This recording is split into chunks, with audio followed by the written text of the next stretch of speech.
Hello and welcome guys, welcome to my ride. Today we're going to ride on a Kawasaki Z900, check out the specs of the bike and find out if it's the right bike for you. I owned the Kawasaki Z900 for 2 months and that's why I think I can give you a nice review about this bike. Have you ever heard the expression, the customer is always right? Yeah, well, here I am, the customer. And I will also tell you why I sold the bike after just 2 months of owning it.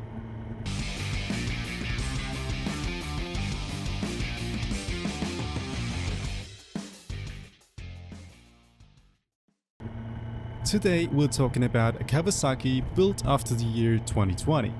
That's the year the Kawasaki got a facelift and some really nice new features with it. But let's start with the basic specs. The Z900 got a 4-cylinder engine with 948cc, 125 horsepower at 98 Nm or 73 foot-pounds of torque.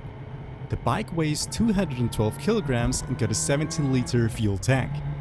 The seat height is 820 mm, but you can get the lowered one with 800 mm instead when you order at your dealer.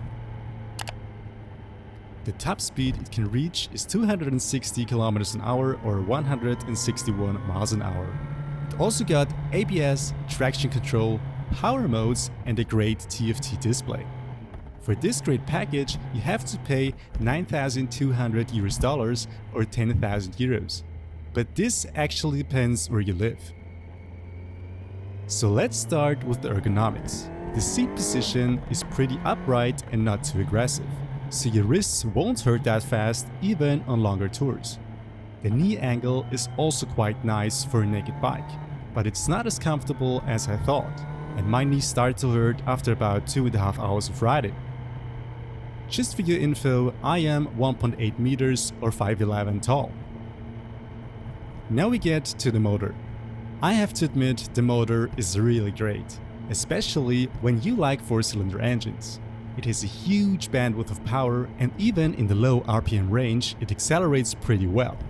Another nice thing is that you don't have to shift all the time, because the motor is really forgiving.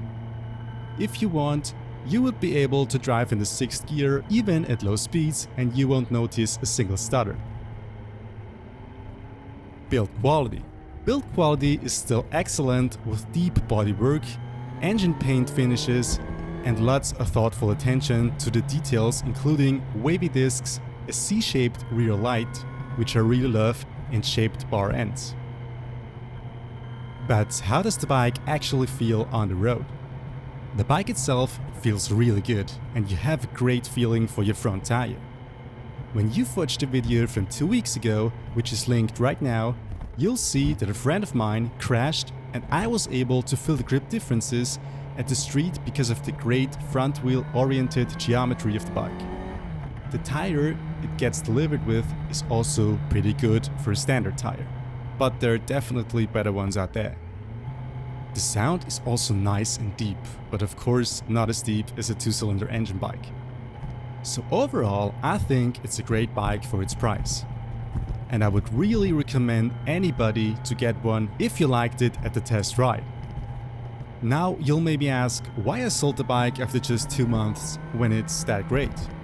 I sold it after riding 2,000 kilometers or 1,200 miles with it because I wasn't able to test ride it. Because there was such a great demand that there were no test bikes available in my country. So I expected a total different bike because I've never ridden a 4-cylinder bike before. It really was great, but I'm a 2-cylinder person, which I know right now, and I really don't like the 4-cylinder engine. For me there was just zero emotion riding it, because the motor is really quiet, except you're riding in the upper RPM bandwidth. You can also do almost everything you want with it in terms of shifting, and you don't get as much feedback as you would in a 2-cylinder bike. Another thing was the seat height. I thought 820 mm should be enough for me, but as I already said, I got knee pain after 2.5 hours riding it. That's really not ideal for me because I usually ride 3 to 4 hours. That's why I sold my Z900 and got myself a touring motorcycle, the BMW GS.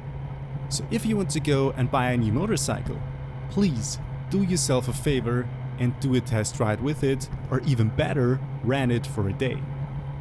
Even when everybody says this is the best bike for your money out there, do a test ride, because as you can see, maybe it's not the best bike for you. So I hope I was able to help you choose if you should get this bike. Now tell me in the comments below if you got a Z900 at the end or which bike you ended up with. When you now know which bike you'll get, watch the video at the right side to see which accessory you'll definitely need at your new bike to ride safer and even more comfortable. I hope to see you next Sunday when my next video drops, so stay safe, ride your ride, goodbye.